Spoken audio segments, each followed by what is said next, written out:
Hello again, everybody, and welcome to the Mike Francesa podcast, part of the Bet Rivers network. As we come to you on what is a freezing Monday night here in New York, as we get ready for the national championship game this evening. We'll also do a bunch of emails here, so we have a busy podcast for you here. National championship game just hours away. Indiana, obviously, a very solid favorite, despite the fact that Miami will be playing the game in their backyard. Miami had traveled a lot recently. They're home now. Um, they are a legitimate underdog for a reason. They deserve to be. Not that Miami hasn't done some good things, they have. But Indiana has played on a level that is rarely seen. And what they've done in the last couple of games to Alabama and Oregon is impressive, and one game away. Now, usually, and especially this year, they've had trouble filling these buildings. If you ask a fan base to go to the game 3 weeks in a row over, you know, 5 weeks, 3 games, it's very expensive. They don't have the time to do it. There's a lot of reasons why it doesn't happen. So there usually is a falling out even for the championship game where people just are tired, especially for schools that haven't been there before. This is all new for Indiana, as we know. We've been through that with Signetti, who has taken a very, very different place among coaches very quickly. He has ascended to a level that is very, very rare with what he has accomplished here. Uh, I know people are talking about him as far as a NFL candidate. He's made it very clear he does not have any interest in the NFL. He's being paid brilliantly at Indiana, but he thinks he's in Indiana. He's a college coach, and he knows that he's a college coach, and that's where he believes he belongs. He doesn't have any interest in the NFL. So that has been the case. And even though you say, "Oh, somebody might flash some," it doesn't sound like he'd be enticed to go to the NFL. So you can put that away. Um, this is a big, big night for Signetti and Indiana. It would be really a big fall from grace.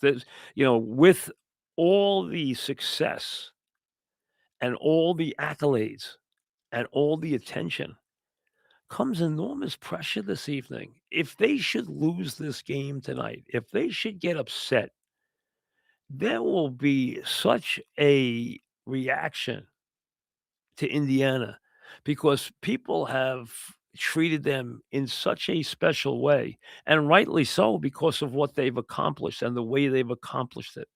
So there is also, when you look at it, a lot of pressure on this coach, on this quarterback, on this team as they get ready to play a Miami team, which is back in the national championship picture for the first time in many, many years. The proud Hurricane program rebuilt by one of its former top players. And if you're looking for Miami to have a way to win this game, this is the way. Number one, they have a veteran quarterback who has been in a million big games and who used his guile and his legs to win against Ole Miss. He has been around for a long time. He has been much maligned, we know that, but he's also played very well this year. He's made big throws, he's made big runs, he's made big plays. The other thing is Miami is much bigger than Indiana. Miami outweighs Indiana on the offensive line by about 60 pounds per man. And remember, they wore down Ole Miss. They pushed Ole Miss. Ole Miss got its magic going in the second half, and their quarterback put on an incredible reminds me of Caleb Williams a little bit in that he puts on these incredible late displays, and he almost, took them to a miracle finish. And I believe if he had gotten the ball and they had handled the clock properly and given him a minute and a half or more, he would have won the game. They didn't give him the game 18 seconds, and he almost got a play in the end zone. Um, They are bigger. Can they run the ball? Can they dominate that way? Can they keep the ball away from Indiana? But Indiana, it's not just about the quarterback who's the Heisman Trophy winner, who has played almost to perfection. He has had 8 touchdowns and 5 incompletions, not 5 interceptions, 5 incompletions. He is perfect on blitzes, perfect. He's connected on every play that he's been blitzed. You don't wanna blitz him. He has been that good, but their running game is efficient. When they get the lead, they add to it. Their defense has been spectacular. Their wide receiver play has been superb. Everything that Indiana can do, they've done right. When they get a lead, they make it bigger. And when you give them an opportunity, they roll right through it. Do I think Indiana will win tonight? I do. I think that the early part of the game could belong to Miami. I think Indiana could be a little slow starting this evening for them. And I believe by the second half, though, including what they'll do in halftime adjustments, that Indiana will take over and roll away to a uh, comfortable victory. I would be very surprised if that's not the case. And I have respect for what I've seen from the Miami defense, from the Miami offensive line, but they are the couple things I don't like about Miami is number one, they commit a tremendous amount of dumb penalties, a big amount of undisciplined plays and dumb penalties, and that will kill them against Indiana. They can't be roughing up the Indiana receivers. They're gonna get pass interference calls. They can't be roughing up the quarterback. They'll get 15-yard penalties. They will make big blunders in that part of the game they did last week.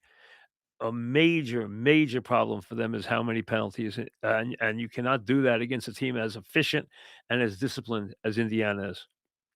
But I don't know if people understand the pressure that is on this Indiana team. It is enormous. It is as much pressure as I can remember a team having on them in a very, very long time because people have almost grown to expect perfection from this team, perfection from this quarterback, perfection from this coach. That's a lot to ask ever. Not just win, but to win in almost perfect style, as they have done the last couple of weeks. That's a lot to ask. One more, and they will have written an story. Indiana will have written a football story, the likes of which we have never seen before. That's how special this is. And that's why their alumni are paying huge money and will be well represented. This won't be like a 70-30 Miami crowd in Florida. This will be a 50-50 deal in Miami's building because first of all, this has been such a long time coming for Indiana football. And which I didn't know, they have more living alums than any school in America, which is amazing, and they've been showing up in huge numbers for what they've seen from this football team. And Signetti, who doesn't ever seem to miss an opportunity, said, "I don't like how everyone's been puffing my team up for the last 10 days. It's gonna stop, and I'm gonna make sure it stops in these last couple of days before this game." And that just shows you he's got his finger on a pulse like he always does. He's a very unique coach, and I think tonight will be one more step in what will be one of the great stories we can ever remember in college football, written by this brilliant head coach. All right, email time, Mike Francesa podcast at gmail.com. Now, before I get to the emails, was I surprised that Buffalo made a coaching change? No. I've been hearing that all year that if they failed, and I think this was a considering the way the AFC was falling out, Buffalo had a great chance to be in the Super Bowl. They are bitterly disappointed. And I understand there are a lot of Bills fans screaming about the play. I'm gonna tell you again, I was rooting for Buffalo. I wanted to see Josh get to this game, and obviously, Josh had a very mistake-plagued game for him. Plus, not only did he have the turnovers, but he missed open receivers for touchdowns, including Knox late in the regulation for a walk-in score. Not very typical of Josh Allen. Um, there was a lot of pressure on them to win. Plus, they're going into a new building. They've been to the playoffs every year. They've won a tremendous number of games, and they've had their heart broken year after year after year after year after year. I'm not surprised he was let go. I think he will get another job. I mean, he's 98 and 50. Nobody flashes a record like that over the last decade, except Andy Reid. Um, I think he'll get another job, but it'll be fascinating to see who Buffalo centers on to pick up and win because they are in a new building where there will be enormous pressure on them to win immediately. Do you go with a veteran coach? Do you dust off someone who has a lot of experience? Somebody who's won a Super Bowl? Remember, we've said this many, many times through the years. Nobody has won a Super Bowl with one team and gone to another team and won a Super Bowl. Now they've gone to Super Bowls, but they've lost every time. Whether your name is Parcells or whatever the name is, nobody has won a Super Bowl with one team and then gone to a new team and won the Super Bowl. It has never happened. Now you have had guys who lost the Super Bowl, went to another team and won the Super Bowl. And the guy who was closest to winning the Super Bowl for this with the second team was Mike Holmgren because Seattle got screwed in that game against Pittsburgh. They should have won that game. And that would have been Green Bay and Seattle for Mike Holmgren. Just look up the coaches who won Super Bowls. They get a lot of money and go somewhere else. Usually they're not that successful. And even if they're successful, they don't win again. Nobody has ever done it. Does that mean you go hire a hotshot coordinator?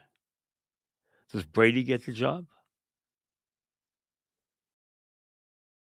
I know some people think Dable will get the job because he's close to Josh. I don't see that. I don't see that. I'd be very surprised considering his record that they try to sell him as the head coach in Buffalo. I think that would be very hard to do. I know you hear Belichick's name. I do not believe that's going to happen either. Despite the idea that he's ready-made to win, I do not remember, Baltimore's as ready-made to win as Buffalo is, with Allen there and Lamar Jackson there.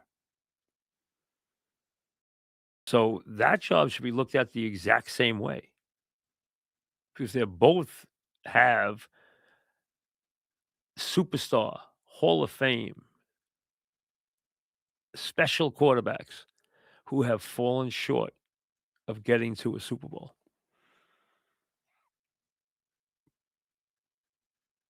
So whoever comes in to either of those spots will be facing a lot of pressure. All right, email, as I said. Let's see what's on your mind. David starts us off with McDermott being fired. What is a more attractive job, the Bills or the Ravens? I think they're very, very close, very even.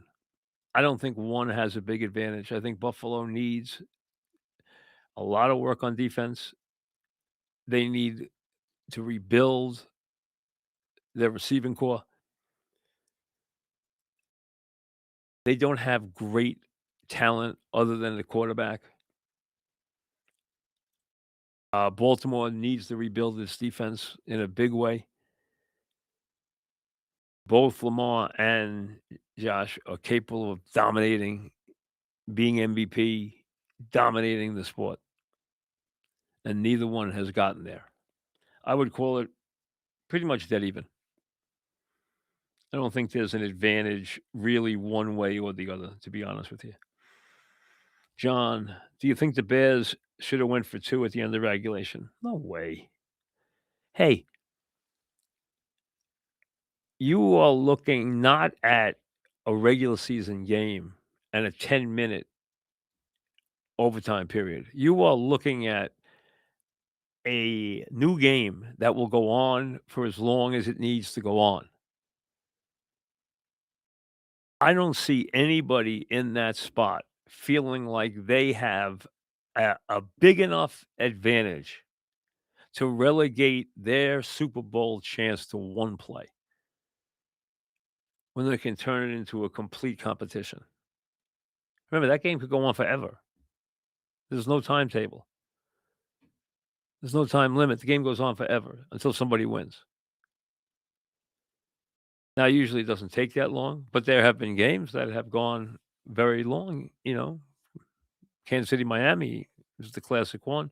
Hey, I don't see in that spot anybody taking a two-point play and going for it, especially on a slippery field where you could slip in executing, and there goes your season. I don't think so. I did not expect anybody to go for a two-point conversion to end that game. I thought they would play the overtime straight out. Ashley, does Bill Belichick, make sense in Buffalo? No. I don't think anybody likes what they've seen from Belichick right now. I don't think he's automatic. Uh, I don't know what his demands would be, but I think they would still be extensive at this point. I don't see anybody bringing him back to the NFL right now. I don't see that. I don't see that. I have to admit I would be very surprised if that were the case. I'm not minimizing who he is, but there's a lot of things right now that I think have people perplexed about him.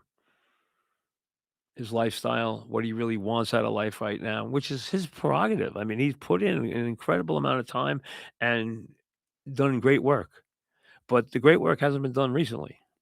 And last year at North Carolina wasn't pretty. Jacob, why doesn't Sirianni seem to get the respect he deserves around football? That's a very good question. I think a fair one. I think Sirianni's better than people think. I think there's the feeling that he is very erratic as a personality and a leader. I can tell you this. Now, I thought John was gonna go I thought Harbaugh was gonna go to the Giants the whole time. I thought he wanted the Giants. I think the Giants clearly put on the full court press. But there were rumblings about Philadelphia. There were rumblings about Philadelphia. It wasn't like there were people making comments about Philadelphia. I mean, I heard through the grapevine a couple people saying, "Don't be surprised if he starts flirting with Philadelphia or Philadelphia starts flirting with him." There's always been this very tenuous nature with Sirianni, and clearly they got a lot of issues right now. A lot of issues. They screwed things up with the offensive coordinator. There doesn't seem to be a lot of faith in the coach. Obviously, the Brown situation. Now it's a very well-run organization, and their general manager is probably about the best there is. But Eagles should have been better this year. Bob, if Bellinger wanted to go back to the Yankees, wouldn't he have re-signed already? Well, clearly, Boris a lot of times will overplay his hand. Clearly, Bellinger was very, very content and very happy with the year he had with the Yankees, and that he fits that stadium very, very well. As a matter of fact, he'll be a better player there than he would be for the Mets, although I think if the Mets got him, they would have to grab him because of what he brings in terms of versatility, in terms of his defensive play, but he will not hit as well as he hit in Yankee Stadium. Um,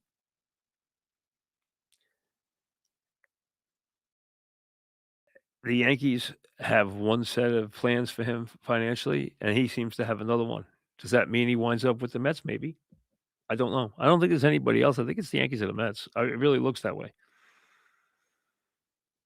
Dominic, is Josh Allen going to be the next Dan Marino? First of all, we live in a very different era. When Dan Marino was playing, nobody thought anything about, "Oh, he's gotta get to a Super Bowl. He better get to the Bowl." It was almost like a foregone conclusion that he would go back. Remember, this is a guy who had as much success as a young quarterback as anybody ever had. Then his 2nd year, he's favored over a team that a lot of football historians regard as one of the best teams of all time. Now, they turned out to be 1-point favorites over the Niners, and I don't think people realize just how good the Niners were, both ways, and how good they were on defense. And obviously Montana, who is the best Super Bowl quarterback of all time. You've heard me Terry Bradshaw went 4-0, never got beat in a Super Bowl. 2-1 on defense, 2-1 on Terry's offense. Montana played to perfection in almost every one of those games. He made very, very few mistakes. His numbers, if you look at them, just are so much better than anybody else's. I tell you, the only other postseason guy or championship guy you can put on the level of Montana is statistically is Bart Starr, who played on those great Packer teams, which had an incredible number of Hall of Famers, and Lombardi, the greatest coach of all time. And Lombardi lost one playoff game in his life. One. And that was obviously to the 1960 Philadelphia Eagles, 9 yards short. And you heard him tell his team, "We will never be stopped 9 yards short again," and they never were. They never lost another playoff game under Lombardi, ever, ever. Um, Montana was so good. Dan Marino had incredible talent. He never got back to a Super Bowl. It's hard to get to a Super Bowl. Ask Josh Allen if it's hard to get to a Super Bowl. Ask Lamar Jackson if it's hard to get to a Super Bowl. It's really hard to win Super Bowls.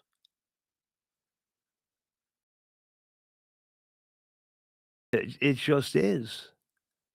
Everything has to be right. And now there is pressure that wasn't there then because we did not view people. Even in the early years of Marino, we did not view players the way we view them now, where if they don't, especially quarterbacks, don't have championships, well, come on, you can't compare him. He doesn't belong on this level. He doesn't have. That's the way it's done. That's the way the postseason has grown. Same thing in baseball. Same thing in all sports because the postseason now is so many more games, so many more tiers, so much more percentage of your season that performance plays into it enormously. And there's pressure, enormous pressure. You just fired a coach who went to the playoffs 8 of 9 times, whose record was 98-50. And fired him because he hasn't won a Super Bowl. I mean, how much better could you do except you don't win in the playoffs? That's what it comes down to. You don't get to a Super Bowl. That's why, it's funny. I've had coaches say to me, people knock Marv Levy and the Bills for what went on in losing 4 straight Super Bowls. Do you know how hard it is to get to 4 straight Super Bowls? I've had coaches tell me that that is one of the most remarkable feats in the last 50 years of coaching to get to 4 straight Super Bowls, and they lost all 4. They lost the first one as a 7-point favorite. The Giants outplayed them in that game, but they still had a field goal to win it, and they missed it. They then got blown out by a Redskin team that was on fire late in the season and just destroyed them. Then they got run out of the building by the first Dallas team, and then they played a heck of a game. They coulda won against Dallas. So they coulda won 2 of the 4 Super Bowls, and they didn't win any, but they went to 4 years in a row, a feat that has never been no one has even come close to that feat. Steelers went to 4 and 6 years and won all 4. Remarkable feat with a team full of Hall of Famers.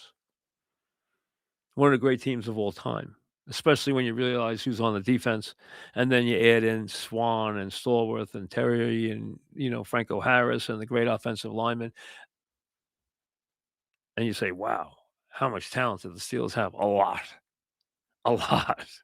And they won the first 2 on defense, and they won the second 2 with Terry throwing the ball.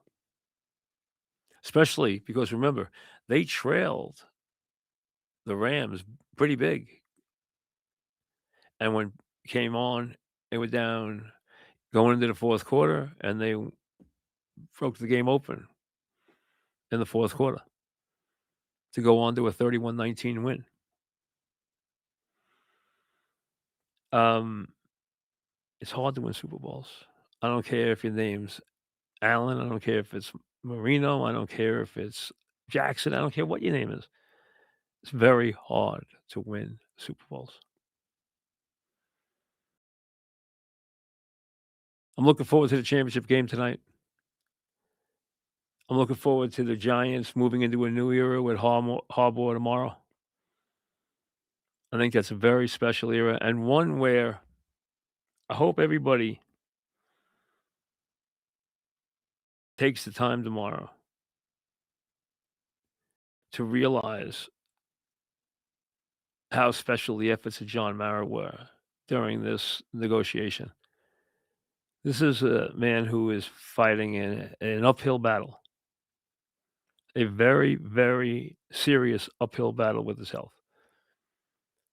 who put his treatments on hold because he cares that much about what happens to this franchise that has been his life.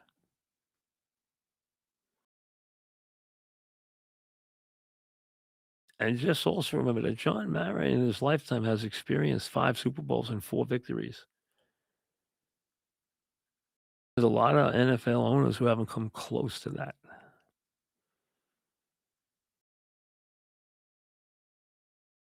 He should be regarded and really honored for what he accomplished here and just how much he shows about how much he cares about this franchise. You think you care about it as a fan? This is his life, this franchise. And he keeps showing you that and shows you great courage and always great humility. And along the way, say a prayer for him because he could use that too. We all could. We'll see you later.